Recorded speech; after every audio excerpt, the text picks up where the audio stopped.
Bharatiya Janata party Konaraopet మండల శాఖ ఆధ్వర్యంలో కోనరావుపేట శివారులో గల లెవెల్ బ్రిడ్జి గుంతలు పడి ప్రజలకు అధికారులకు చాలా ఇబ్బందిగా ఉన్న ఇప్పటి వరకు ఆ బ్రిడ్జి నిర్మాణానికి నోచుకోలేదని బీజేపీ మండల అధ్యక్షులు మిర్కాలర్ బాలాజీ అన్నారు. రవాణాదారులు కింద పడి గాయాలు పాలై ఆసుపత్రిలో చికిత్స పొందాలని ప్రభుత్వం వెంటనే హై లెవెల్ బ్రిడ్జి నిర్మాణం చేపట్టి ప్రజలను ఆదుకోవాలని ప్రభుత్వాన్ని డిమాండ్ చేశారు.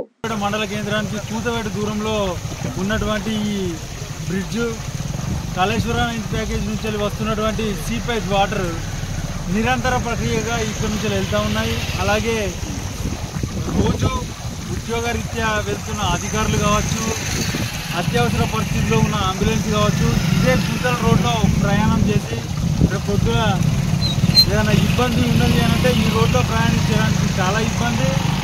అలాగే ఈ రోడ్లో ఈ లో లెవెల్ బ్రిడ్జ్ మీద చాలామంది పడ్డారు, దెబ్బలు తాకినాయి, ఫ్యామిలీస్ పడ్డాయి. అయినా కూడా పట్టించుకోకుండా నిమ్మకు నీరెత్తనట్టు నిద్రపోతున్నటువంటి రాష్ట్ర ప్రభుత్వం కళ్ళు తెరిచి వెంటనే ఈ హై లెవెల్ బ్రిడ్జి నిర్మించాలని భారతీయ జనతా పార్టీ తరఫున డిమాండ్ చేస్తూ ఉన్నాం.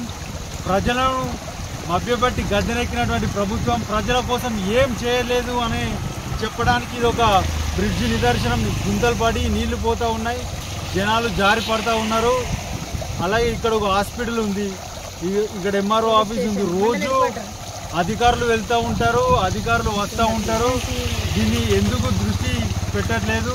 ఇది వెంటనే దీనిపైన దృష్టి సారించి తొందరగా హై లెవెల్ బ్రిడ్జ్ నిర్మించాలని భారతీయ జనతా పార్టీ తరఫున డిమాండ్ చేస్తూ ఉన్నాం. భారత్ మాతాకి జై.